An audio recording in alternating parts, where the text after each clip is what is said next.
We're picking back up in section 13.1, and we're going to talk about effective annual yield. Effective annual yield is an idea that you'll find banks using. So banks and credit unions often will advertise two rates. They'll advertise what we call a nominal rate,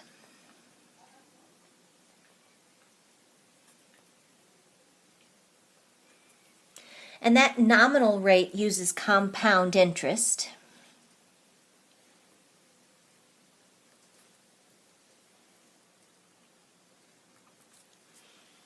And then they'll advertise what they call an effective annual yield.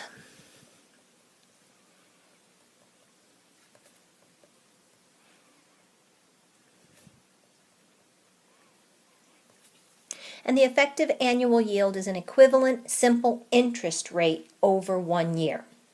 It will produce the same value as the nominal rate will. So Y stands for effective annual yield, and the formula is 1 plus R over N, where N is the number of compoundings raised to that value minus 1. You can also sometimes see effective annual yield as denoted as the APY, or the annual percentage yield. So let's try this out.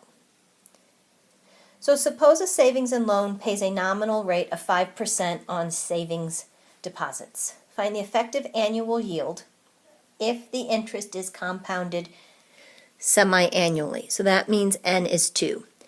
So our effective annual yield is equal to 1 plus 0.05 divided by 2 to the second power minus 1.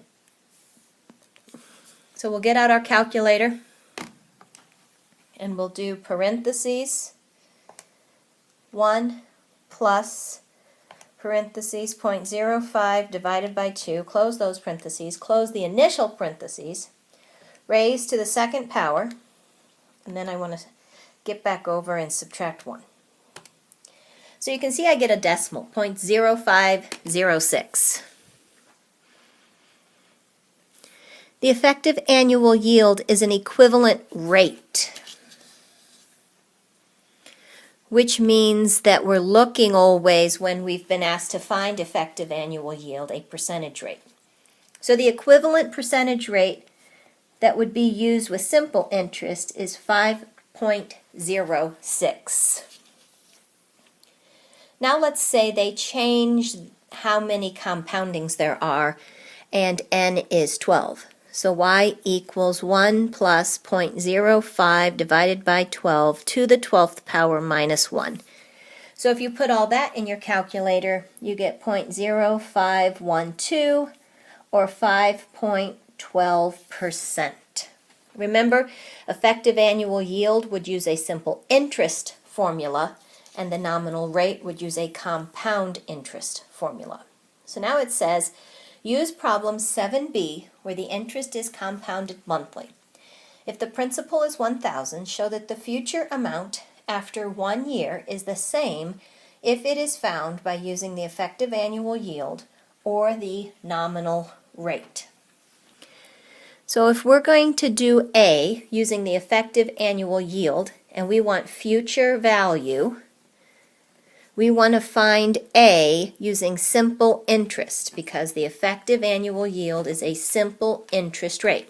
So we do A equals P plus PRT. So we get 1,000 plus 1,000 times 0.0512 times 1, because this is only over 1 year. And if we work all that with our calculator, we get $1,051.20.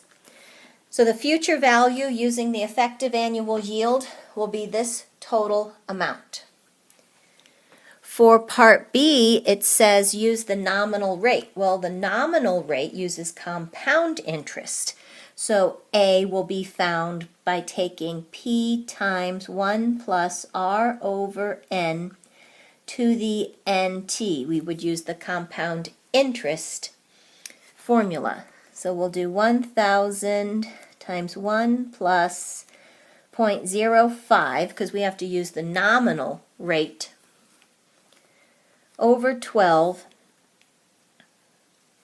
raised to the 12t, which is also just 12 because t is 1. So when you run that through your calculator, you get $1,051.16. So you can tell that these answers are very, very close to being the same.